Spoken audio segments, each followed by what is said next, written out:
ไอ้บ่จ้ะ บ่ผูกมาเลยพี่น้องทางน้องใส่ฝนเนาะ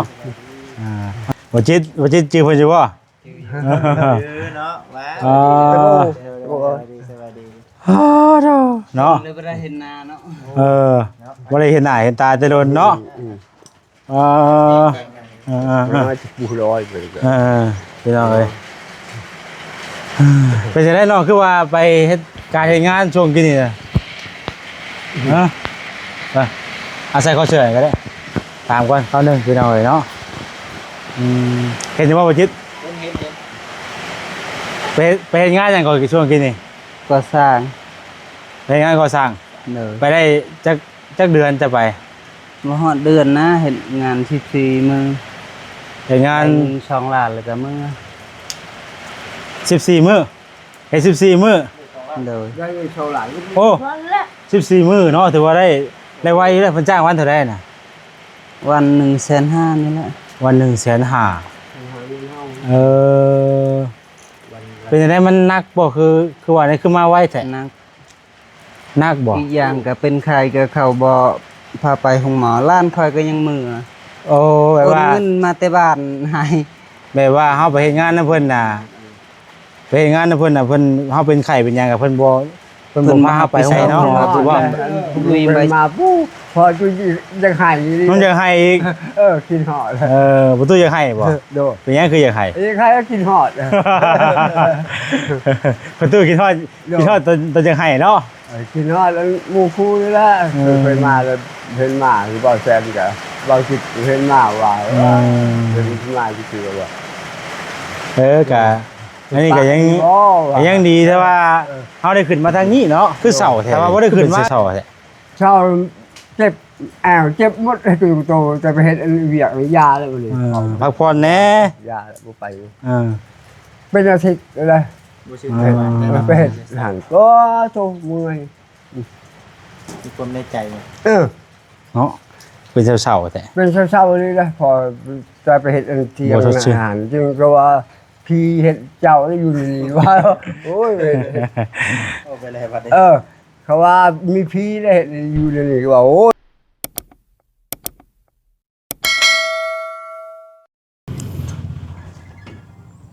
พอกันอยู่หน้าบ้านเฮือนซานของทางลุงโจยคือเก่าพี่น้องเอ้ยเนาะเดินทางขึ้นมาทางนี้เด้อมื้อนี้พี่น้องเอ้ยไกลทางหน้าบ้านเฮือนซานของทางลุงโจยพี่น้องเอ้ยมื้อนี้เนาะนี่แหละก่อนสิไปฮอดน้องดินดาก็ต้องกายทางบ้านประตูโจยซะก่อนพี่น้องเอ้ยบ่ได้เด้เนาะตัวกายได้กินนี่สบายดีบ่สิเนื้อมาว่าถึงบ่อันนี้มาต้อนเพิ่นน่ะนะเอาใครทุกคำหมุนเท่าใส่ทุกอย่างอะไรอยู่บ่เป็นหยังเพราะเฮาใส่ถุงอยู่ไปเอาพี่น้องเอ้ยสบายดีเด้อสบายดีพี่น้องเอ้ยเนาะสบายดีเบิดสุขทุกคนพอดีทางบ่แสนซื้อไข่มาต้อนทางอันลุงโจยเพราะว่าทางแม่เพชรเพิ่นบอกว่าเนาะเพิ่นฮู้ว่าทางบ่แสนสิขึ้นมาทางบ้านตู้โจยเพิ่นก็ได้บอกว่าซื้อไข่มาฝากบ่ตู้โจยแน่ว่าซั่นนะพี่น้องเอ้ยเนาะแต่เป็นเงินของแม่เพชรนั่นแหละเนาะซื้อไข่มานี่ก็พอตัวหญ้านี่ยังคือเก่าหญ้านี่เนาะมีผู้มาตัดให้บ่ประตูบ่มีผู้มาตัดให้บ่หญ้านี่บ่เอางัวมากินได้เป็นยังอ้าวมามื้อนี้คือบ่ใส่แว่นตาวันหักเลยวันฮักเลยอ้าวตาแบบบ่ได้ใส่แว่นแว่นฮักบ่ได้เด้มันแพ้สายตาเด้คือบ่หักเลยหมดเลยคือบ่เจเอาแล้วมันหักมันลงไปพอแซนก็บ่ได้ใส่แว่นมามื้อนี้ก็ได้แว่นบ่ใส่ก็บ่ได้เอามาได้มื้อนี้บ่ได้ถือพลาดเมืองให้ฮักกู9บาทนี่หมดเลยโอ้ยลงแต่กูใหม่เมืองไปหักหมดเลยฮักข้างแน่ดีดอพุ่นน่ะโอ้ยเนาะซื้อกาวกระช่างมาจอดเอานี่แบนมันยังอยู่นี่แบนมันยังดีอยู่นี่โน่นนี่ซื้อกาวฮ้อนน่ะเด้บ่ตุบ่ได้กาวอยู่ในทึกบ่ได้ ฮะ บัดพอมันถือความร้อนน่ะจนชิวหูดังครับพี่บัดเคยเด้อบ่คิดเคยเด้อ มันติดน่ะบ่เอามันบน กาวตัวนี้ผม โอ้บ่ได้กาวนี่นะ กาวใช้ไม่ได้เลยนะ บ่ได้กาวนี่บ่ได้ เพราะมันถือความร้อนน่ะมันชิวจุบเขา เอาคิวแล้วมันก็เฮยแต่ว่าบ่จิต จักนี้ แล้วมันก็เฮย ตัวนั้นแหละพอจอดตัวนี้ก่อนก็ตัวนั้นแหละ มันจะบ่อยู่ดอกเนาะ อ๋ เจ้าของ อ เพราะเราจะโกใหม่เมื่อเฮ้ยฮักเลย เนาะบ่ใช่ก็บ่ได้ถือแว่นมา สวัสดี โดยสบายดีเนาะอยู่กับไผนี่ อยู่กับใช้พ่นไปหาขุด คุณหยัง ขุดมันกิโล คุณมาจิรออืม นี่ ตั้งไว้ก็ได้ เบิ่งกำหนดก่อนมีบ่ ฮะ ตัวหนึงเด้อ ได้อยู่บ่ เดี๋ยวลองมาก่อนมีบอกว่า หึมีอยู่บ่ เดินทางมาเก่าๆแล้วเนาะ ฮะ ว่าเดินทางไปเก่าพุ่นละ ว่าสิไปพุ่นแล้วเลยมาแวะก่อนว่ะ โดย เลยมาแวะหาประตูก่อน อืม ไปว่าเด่นน้ำนี่แล้ว โดยว่าเสียยาเสียพอเสียว่ะ บ่มีมันออกป้าไปดูเลย พุ่นแล้วมือหน้ามือในพุ่นแล้วบ่จิตเลย โดย แว่นตานี่ก็อ่ะรุ่นนี้นะบ่แทนซื้อน่ะ300,000เท่าไหร่นะประมาณ300,000ปลายนี่แหละ ไป ก็มันก็ใช้ดี มันสิตัดแสงได้ดีอยู่ อืม แต่ของบ่แทนที่ว่าซื้อสร้างมาน้ำหลังนี่ก็ฮักคือกันเด้ เพราะว่ามื้อนั้นน่ะเอาขึ้นรถไปลงนั่งเอง แต่ฮักคือกันนั่นรุ่นเดียวกันนี่น่ะเอ้าว่ะ สู้ๆบ้าเลยพาราลงทุนพังปะเลยโอ้ยว่าตายแล้วไม่ได้ เป็นฮักบ่ ดูแล้วก็เอาอย่างก้าวติด บ่ได้ดอกกาวติดมันก็ ตาแดงเลยนะครับผู้ชายทั้งชายชุดนี้แจ้งปักเลยนะไปกัน อืม โน่นทั้งชายแว่นคำว่าใช้แว่นก็คันแดดไปเมื่อไหร่แดดไปงู บ่คันเฮาซ่อมอันมันก็น่าอยู่เนาะ โดน คันเฮาซ่อมนั่นเนาะโอ้พี่น้องเอ้ยฮักคักก็ดี แต่ว่าขามันนี่บ่ได้เป็นหยังเนาะแต่เก่านี่สิฮักตัวนี้เนาะหม่องนี้เห็นบ่แหละ นี่มาฮักหม่องอันว่าหม่องเซ็กหม่องแว่นมันนี่เนาะ ชอบเชื่อให้เราจะชื่อหาย โอ้บ่ชื่อได้บาดนี่อย่าชื่ออะไร ได้ ชอบชื่อให้เลย มันเงินแหละบาดนี้ โดน เออ ดีแล้ว บ่ก็เฮากับบ่ได้บ่มีบ่ใช่บ่ได้ใช้แว่นมามื้อนี้น่ะพี่น้องเอ้ยเนาะบ่ครับอีกอย่างก็นั่นแหละมันขี่แต่เก่ากับป้าไว้ในรถเจนะแว่นในรถบ่แสนเด้มื้อนี้ขี่รถจิตขี่รถบ่จิตมานำ มานำบ่จิตเนาะโอ้ย มาชื่อเกี่ยวหุ่นว่าเห็นบางจิตว่าจื้อ เจอบ่ โดน เออ จื้อว่าลูกบาแซน ฝนตกแห้งบ่ทางนี้ประตูคืออัน ห้างนะพอห้าก็มาจะลงขึ้นนี่ มาแต่ลง ไปเห็ดหน้าเลยนะ คือจอยคือพร้อมแท้บัดนี่ จอยพออยู่ เฮ็ดเวียกหยังไปเฮ็ดเวียกเฮ็ดงานหยังบัดนี่ ปันข้างหน้า บ้านยามนี่ก็ยังไปคณะอยู่ ปันข้างหน้า แม่นบ่วิทยาป้านคณะเลย ข้างหน้าอยู่ลงเลยหน้าพออยู่ลงทางเห็ดอันช่างเทียงหน่อย หน้าบ่หน้าประตูบ่ โดน หน้าอันเว้าตะกี้เห็นบ่ หน้าอยู่ ไปเช่าให้นะ เออ โอ้ ทางจนละโอ้แปลงไรเชื่อว่าเสียมันไก่ว่าพาลูกไปเบิ่ง โหตกเลยพุ่นน่ะพุ่นทั้งนั้นสิเฮ็ดหยังอันนี้น่ะเฮ็ดทุกข้าวบ่ โดยเห็นเขา ทานทุกข้าวแล้วพอได้ โดย นี่เด้อไข่เด้อนี่เด้อประตู โดย บ่ใช่ซื้อไข่มาต้อนทั้งแม่เพชรเพิ่นบอกว่าให้ซื้อไข่มาให้ประตูโจยแน่แต่นึง โอ้สบายดีเพื่อน โอ้ยบ่ได้ต้มแล้วยังกินนั่นแหละ เพื่อนยังอยู่ดีมีแห้งอยู่เนาะ โอ้ยอยู่ดีมีแฮงอยู่ และว่า À. คนจกแหละคนจก ฝนตก ทำเลยอ่ะ เอาโจ๊กขึ้นไหมบ่จิตตั้งไว้ เอากระจกขึ้นเลยเด้อกุญแจนี่มันแรกกุญแจน่ะ เอามาส่วนนี้ก่อน ขึ้นมาขึ้นว่า ไปหาประตูโจยก่อนเข้านึงไปหน่อยเนาะเช้าเฮาก็เดินทางต่อจิตมันก็มีเวียกบ่กับน้องลินดาบ่มื้อนี้ก็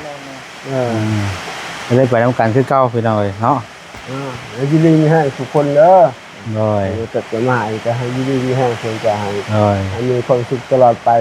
ช่วยพ่อตู้ก็ได้ย้อนเพื่อนเพื่อนก็ให้มีตลอดปลอดภัยเด้อ แล้วก็ให้เพิ่นได้อย่างนั้นเด้อ โดยสาธุเนาะ คือทุกสิ่งทุกสายก็ให้ยืนแห้งบ่แซ่บก็ทุกคนนี่แหละเป็นบ่ทุกให้ตลอดปลอดภัยให้ถึงได้เลข3โตหั่น บอกโตมันเลยกว่าซะ บอกยังบ่ตู้คนนี้ อยากพอพันเหรอฮะเลยก็ตาย พันอะไรจับก็ตายคือนี่ มื้อนี้เลขออกบ่มื้อนี้ คนนี้ได้ออกได้มื้อ อ๋อเมื่อไหร่เลขนำเบอร์นี่ เอาพอบ่ค่อยชื่อเลขจะเสือ ซื้อบ่ยังบ่ถือจักเทื่อเนาะว่าเพิ่นกล้าว่าเพิ่นสิตกเลยมื้ออื่นนี่ว่าตกเฉยน่ะเนาะ มันกล้าได้เพิ่นบอกเนาะ เออ เพิ่นมีแนวอยู่เทิงพุ่นเนาะ ว่าเลขเพิ่นนี่ก็นุ่นบ่ได้บ่ บ่ได้มาดซุ่ม โอ้ได้แต่ล้วงเลยสิเนาะ ลงไปลงมา มันบอกเรื่องบุญวาสนาตัวนี้เนาะ เบิ่งปั้นเขาแล้วบุญ เป็นเข้า โน่ เขา เขามาเราควรจะชอบยักษ์ อืม ทางแถก็เอ้า น้องเสพผลเป็นบ่อยู่ติ มันอยู่ เนาะทางแม่เพิ่นว่าป้าโทว่าซั่นคือ6แท้บาทนี่เฮือนว่าซั่นแล้วก็ คือบ่ทางแน่ย่าน่ะ พอที่ชักด้วยที่ชักกำลังที่ชักหากระตือรือร้นนอน บ่ตัดเอาเนาะคันเฮาแย่เฮือนเฮามันสะอาดสะอ้านก็พอวัน นี่คือเอากระจกลงบ่เป็นหยังบ่พาบ่ มาทางนั้นเด้อ อ๋อก็แฮงรักษาเอาเฮือนชาติเพิ่นเฮ็ดเพิ่นสร้างให้ โดย เพราะว่าแล้วหญ้าตองมันขึ้นกะทางมันแป้นประตูมันจึงเป็นตะยูเฮ็ดสวนผักสวนหญ้าเฮ็ดปลูกกินไปเนาะ เข้าสิ ยามมาคือเพิ่นบ่ เข้าสิ นั่นได้ไหม เนาะบ่มีหยังได้มื้อนี้กะพี่น้องเนาะมาแวะถามไทยทั้งประตูโจยเนาะมาแวะถามไทยทั้งประตูโจยพี่น้องบ่มีหยังหรอกมันกะ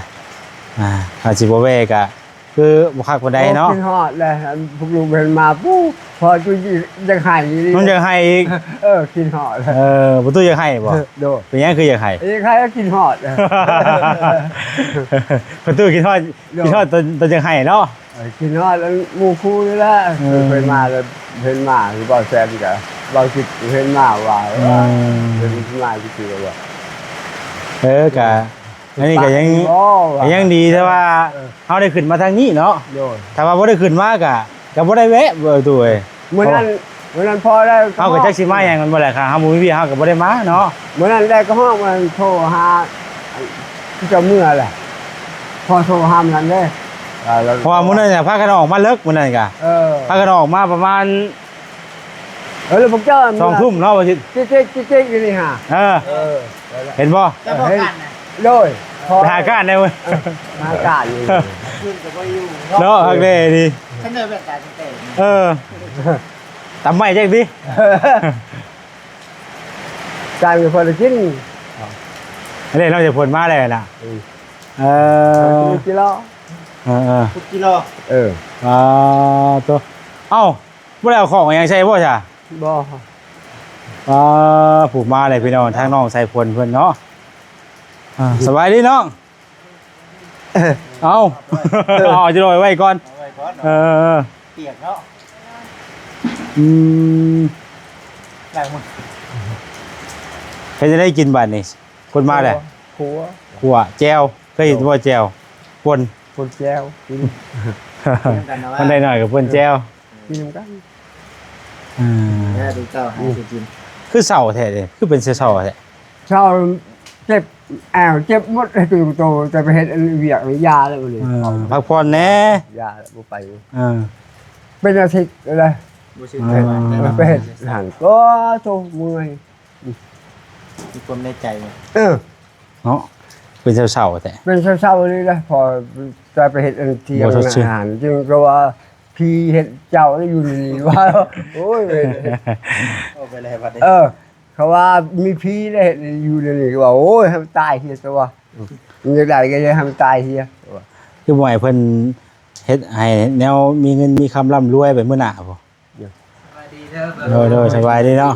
สบายดีบ่สบาย บ่ บ่จิตจื้อเพิ่นอยู่บ่ เนาะมา อ๋อ สวัสดี เนาะ เลยบ่ได้เห็นหน้าเนาะ บ่ได้เห็นหน้าเห็นตาแต่โดนเนาะเออ มาจะปูร้อยไปเลย พี่น้องเอ้ยไปจังได๋เนาะคือว่าไปเฮ็ดการเฮ็ดงานช่วงกี้นี่น่ะ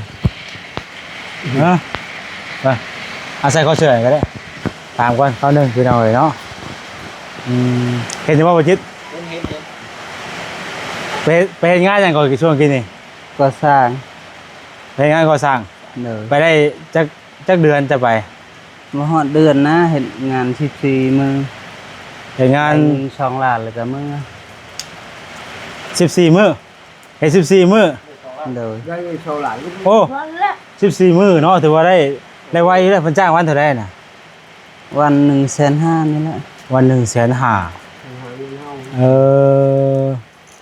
เป็นจังได๋มันหนักบ่คือว่านี่คือมาไวแท้ นัก หนักบ่ อีกอย่างก็เป็นไข้ก็เข้าบ่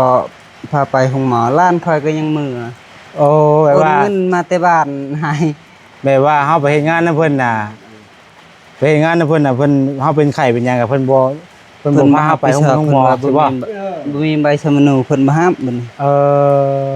ถ้าเฮาไปเฮ็ดงานตัวอื่นได้จ้ะเฮาหางานหาการอยู่พุ่นได้จ้ะ จักแล้วน้องก็บ่ฮู้คือกัน ไม่ใช่บุกคู่เลย สามมนุษย์ครัวก็ยังบ่ได้เฮ็ดเลยเนาะอืม เขาเห็นแล้วปีไหนแล้วมือยังไงเขาแล้วทุกอย่าง เพิ่นเอา2ล้านบ่แม่นบ่ เขาว่า บ้าประตูบ่มีสามมนุษย์ครัวเลยบ่ได้ก็อันตัวเก่าก็บ่มีบ่ บอก ตัวเก่าก็บ่มี ของมันจูดแล้วมันเมียผู้ตาย สตาลีก็เมียบ่จิตเห็น ลื อยู่ มเนาะ 2ล้านเนาะ เดี๋ยว เพิ่นเว้าตอนนั้นน่ะบ่ เขาละ เพราะว่าตอนนั้นก็เคยว่าสิเฮ็ดให้อยู่พี่น้อยเนาะแล้วบัดนี้มันก็มีเรื่องราวอหยังต่างๆนานาเนาะก็เลยบ่ได้เฮ็ดเลยเขาว่าเฮ็ดก็ยังซ้ำเก่าคือเอาล่ะว่าบ่ ถูกต้องนั่นจะว่าลุงก็ไปเซลไปหาเงินหาคำได้ได้ เพราะว่า ได้กับเพื่อนมาให้พ่อ50,000 อืม ได้แล้วขนาดมันได้หันไปบ่ได้เงินพวกนี้มันที่แต่ต่อโทรมาอยู่เรือน เมื่อใดก็บ่ฮู้จักในชีว่าเนาะหาไผว่าหาบ่อยากได้หาอยากได้หั่นแหละนี่มันบ่ได้เช่นนั้นนะ บ่ได้ก็งานมันหนักนะบ่ได้ก็เนาะก็อีกอย่างคันสู้เฮาไปสมมุติว่าเฮาสิไปสมัครงานใหม่เขาบ่เอาบ่เนาะ เขาว่า มันมาสมุขัวเขาว่า เอาเลย อยู่เวียงจันทน์ คือว่าได้เนาะมันก็บางสิ่งบางอย่างเพิ่นก็ต้องได้ถามเนาะถามว่าเจ้ามาแต่ไสมาแบบใดเนาะ โดย ต้องได้คนคั่วเบิ่งแม่นบ่แหละ สมมุติครัวถ้าเฮามีสมุนครัวเฮาก็เฮ็ดแยกออกมาจากสมุนครัวเฮ็ดเป็นบัตรประจำตัวเฮาถือแต่บัตรประจำตัวไปก็ได้มันก็ง่ายไปเฮ็ดเวียกเฮ็ดงานจังก็เฮามีบัตรประชาชนในการยืนยันนั่นนี่มันก็เพิ่นก็รับเนาะวันนี้จะคนไม่ใช่มาใช้รถไปรับเพิ่นก็ย่านมันอันตรายต่อเพิ่นก็มีบางเทื่อเนาะเฮาบ่ฮู้มันบ่แหละ แม่ ถามว่าเป็นนั่นนี่มากกับเพิ่นก็ได้สิไปเต้นไปนำแบบใดสินะคือว่าแหละเนาะ มันก็มีหลายกรณีคือว่าแหละเนาะพี่น้องก็เพิ่นสิรับคนเข้ามาเฮ็ดเวียกเฮ็ดงานนำกะมันก็หลายอย่างหลายแนวคือว่าแหละ แล้วให้นางตะกามมันแล้วเนาะพอคือจะลงเกี่ยวข้าวน้ำบาแซ่อยู่จุดก่อนเลย บ่อยากเกี่ยวก้อมือบ่ รอ ฮะเกี่ยวก้อมือบ่แห้งเลย เกี่ยวอะไรแล้วเขา นอกจากผลได้บ่ได้ไปเกี่ยวข้าวบ่รับจ้างบ่ เกี่ยว เกี่ยวอยู่ เกี่ยวมันเฮ็ดหน้านั่นแหละน้ำ เห็นมือ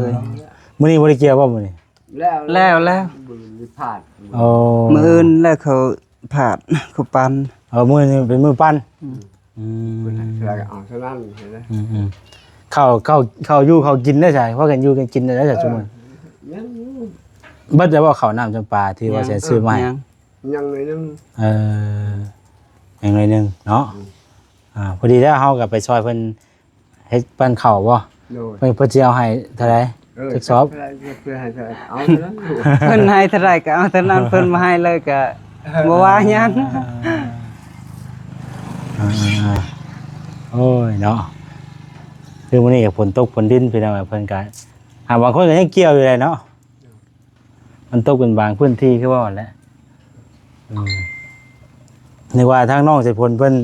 ไปทางไหนเด้วะไปอยู่เวียงจันทน์ได้มีเมียแล้วบ่วะหรือว่าจังได๋ ว่านะสิมีปะ เออก็บ่ได้โทรก็บ่ได้ติดต่อกันนั่นแหละพี่น้องทางเฮาก็ถ้าว่าบ่มีเวียกมีหยัง ไป ก็ คุณแล้วก็พ่อก็โทรไปคุมื้อโทรยันลูกเจ็บไข้ให้แล้ว ตามข่าวเนาะ ตามข่าวเลยเพื่อนบ่ได้โทร ตอน หา เจ็บแขวนะจักมือเลยได้ บ่เป็นหยังดอกเฮาก็ถามข่าวกันเนาะผู้หนึงถามแล้วก็ได้ไปพี่น้องเอ้ยบางเทื่อผู้หนึงเฮ็ดเวียกเฮ็ดงานมาเมื่อยแล้วก็บ่พอสิได้โทรค่าเวียกค่างานเนาะบ่ได้นี่สิเฮ็ดจังได๋ซะบัดมาบ้านแล้วสิพากันสิไปเฮ็ดเวียกหยังบัดต่อหรือว่าบ่เฮ็ดบ่ได้หาเวียกเฮ็ดบ่บัดนี้ บ่มีแนวสิหาอยู่ในบ้านนี่แหละ มีแต่ไปหาเกี่ยวข้าวรับจ้างช่วงนี้น่ะมีบ่คนจ้าง มันบ่มีหยังเขาแล้วหมดเลยแถวบ้านนี่บ่มีไผเกี่ยวนะ คนจ้างก็บ่มีเนาะ นี่ เขาบอกว่าวันนึงวันใช้ป้ายเขาจ้างมาอีกอ่ะ แสนหนึงเท่าใดแสนเท่าใด บ่ฮอดนะเส้นปลายเส้นเช้าเขาจะ พอไปเกี่ยวเข้ามันก็2มื้อก็ได้เงินได้เสียค่าไฟเนี่ย เสียค่าไฟอีกเลยคือมาเสียเลยเนี่ยค่าไฟเนี่ย ก่อนให้ มาเมื่อไหร่ก็ว่าเสียค่าไฟ ไฟ พอได้เงินเสียค่าไฟบ่อันนี้ยังมื้อนั้นแล้วเขาสิมาเอาหมดเดือนเขามา โอ้ยเป็นเดือนต่อเดือน ยังมาฮอดเดือนเขาบ่มาดอก มันเป็นอย่างเนาะเฮาก็พากันเฮ็ดกันหาเด้เนาะเพราะว่าเข้าเพิ่นก็เข้าให้เฮาเลยเด้เฮาก็ค่าพื้นค่าไฟเพิ่นก็เข้าให้เฮาแล้วบัดนี้น้ำเพิ่นน้ำชาเราก็ต้องรับผิดชอบเองบัดนี้สิ่งบางอย่างทำกับทุกอย่างให้เพื่อนรู้ บ่ได้เนาะ อะไรก็ขอบใจแล้วได้สนุก บ่แล้วก็เฮาก็เฮ็ดบ่แล้วก็ คุณเพื่อน คือผู้ใหญ่เพิ่นสิภูมิใจชุดน่ะคือแบบว่าถ้าว่าเพิ่นช่วยเฮาไปแล้วน่ะทุกสิ่งทุกอย่างมันดีขึ้นเบิดเนาะมีชีวิตที่ดีอนาคตที่ดีเพิ่นดีใจเพิ่นภูมิใจผู้ใหญ่ผู้เพิ่นเฮ็ดเพิ่นสร้างให้เห็นแล้วก็โอ้เนาะครอบครัวผู้นี้ทางแม่เคยช่วยเนาะเห็นเพิ่นได้เพิ่นมีไปมื้อหน้าก็โอ้ดีใจนำนะภูมิใจนำว่าซั่นซะเนาะถ้าว่าช่วยไปแล้วเป็นไปบ่ต้องตองแต่งเนี่ยโอ้มันก็บ่อยากคักพี่น้องเนาะเฮาก็อีตวนทั้งเพิ่นโอ้ไม่แล้วเข้ามาในอีกบ่ยังวะคนพาอะไรพี่น้องเอ้ยเนาะ แต่กลางหุดปกะ เอาดีว่าเฮาอวยแบบใดอยากเข้ามาพี่ก็ได้โอเค ก็ต่อแหนมึงก็ปกะอีตาเดตาสาว เพิ่นก็ยังงามคือเก่าเนาะโอ้ไปใช่ซั่นแหละพี่น้องทางเฮาก็มีแต่สิเดินทางไปพร้อมฟ้าพร้อมฝนเลยเนาะบ่จิเนาะ ที่ไปใช้ 1% ว่าสิไปว่าจังหวัดทุกชุมนี่นะ ฝนตกแห้งได้อยู่ น้องเอาไปเอาเมียเลยเอาข้าวแล้วบ่ บ่ได้ยินข่าว โอ้ยเตยตัวข้าวแล้วจ้ะเพิ่นเลยเพิ่นมีเมียได้น้องเบย ก็ดีใจนำเพิ่นใดก็ กันไว้ว่าติดต่อเด็ดกันเนาะ บ่ ใช้ น้องเอาเบยเนี่ยเพิ่นทำเมียได้ ไปเบิ่เลยคุยซื่อ ก็แล้วเฮาก็บ่ฮู้เรื่องราวปานใดเห็นแต่ว่าเพิ่นเอาครอบครัวเนาะแต่ว่าเรื่องนั้นเรื่องนี้เฮาก็บ่จักนำเพิ่นฮะ ก็บ่ฮู้แหละเนาะยังมีคนเอาเนาะบ่มีคนเอาเลยก็แล้ว แล้วนี่ผมมาก็ยังว่างยาแล้ว โอ้ยประตูนะบ่ต้องนั่นล็อกนะประตูนะบ่ต้องเอาล็อกประตูนะ กุมแล้วเว้ยสิเอาเมียเนาะ อยู่กับลูกกับเต้าไว้ท่านแล้วผู้ใดถ้าเอาลูกเอาดานพุ่นแล้วน่าจะพ้นได้แววแล้วบ่ยังบ่พุ่นแล้วเนาะกล้าว่าเฮามีครอบมีครัวไปแล้วกล้าว่าดูแลเอาได้เนาะหรือว่าคันว่าเฮาตัดสินใจเอาเฮาก็ต้องหาวิธีหรือว่าหางานเพื่อให้มันกุ้มมาแล้วเนาะ ต้องเบิ่งว่าเขาก้มทุกก้มเฮาบ่ แม่นถ้าเอาแล้วก็ว่ากันให้กันหาช่วยกันเนาะถ้าว่าทางเพิ่นบ่มีทางเฮาก็บ่มีก็ ครับว่าเอาไปแล้วก็เฮาก็พากันเฮ็ดกันหาเนาะมันก็ได้แม่นบ่แหละ ว่าลุงเนี่ย เอาเมียก็บอกกู คิดอยากได้ใช่ไหม ว่าพื้นมันแต่ว่าคนเฮามันก็บ่แน่บ่นอนเนาะ ถ้าให้คุ้มก็บ่ได้ เขาสิว่าโอ้บ่เอาเมียแล้วนี่ก็มันก็เป็นไปบ่ได้เนาะต้องมาสั่งนํกันนั่นแหละว่าบอกให้จักได้ว่าเฮาก็บ่มีเนาะทำได้ก็รับบ่ได้ก็บ่พอเอาแล้วก็เฮาก็บอกเขานำมาอยู่นำเฮาก็พากันเฮ็ดพากันหา ขณะ นี่แหละ ผู้สาวสิลมยังบ่มีก็เสร็จแล้วว่าสิเอาเมียเนาะว่าซะเลย เนาะไปซะพี่น้องทางเฮาก็มีแต่สิเดินทางไปก่อนเนาะว่าก็บ่มีหยังเด้อมื้อนี้เด้อซื้อมีแต่ซื้อไข่แล้วมาต้อนก็เป็นเงินของทางแม่เพชรทางแม่เพิ่นบอกให้ว่าแสนซื้อมาให้เนาะเพิ่นก็เบิ่งอยู่พี่น้องเอ้ยเนาะโดย นะครับบริมีพอบริมีบุญคุณแล้วให้กำลังใจดีๆให้ตลอดปลอดภัยสุขและให้ได้อย่างนั้นเด้อให้ดีให้จ้าถึงว่าบ่ เล่เพื่อนจนเล่เป็นไรแง่ว่าบ่เป็นว่าวอยู่ แต่แม่นเนาะโอ้ยว่าบ่เป็นจังได๋ก็ว่าบ่หลายแล้วว่าต้องท้ายว่าบ่เป็นเนาะว่ามาบ่กี่หลายนึง เอาสู้ๆแล้วเด้อน้องเด้อเนาะดูแลพ่อก็เอามีหยังก็เบิ่งแย่งกันนั่นแหละเนาะแบบหาอยู่หากินไปแต่ละมื้อแต่ละวันก็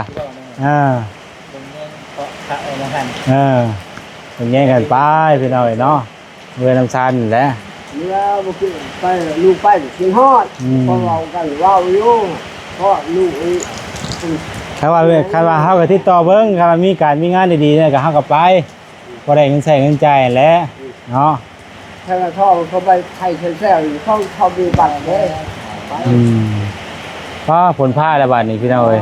ไปเนาะว่าจิตทางเฮาก็จะเดินทางก่อนเด้อพี่น้องเด้อผิดพลาดประการใดก็ขอโทษขออภัยหลายๆขอให้อยู่ดีมีแรงเบิดทุกท่านทุกคนเนาะสำหรับคลิปนี้ไปก่อนเนาะสบายดีพี่น้องเอ้ยโอ้แน่ฝนตกซ้ำล่ะโอ้แฮงเติบเลย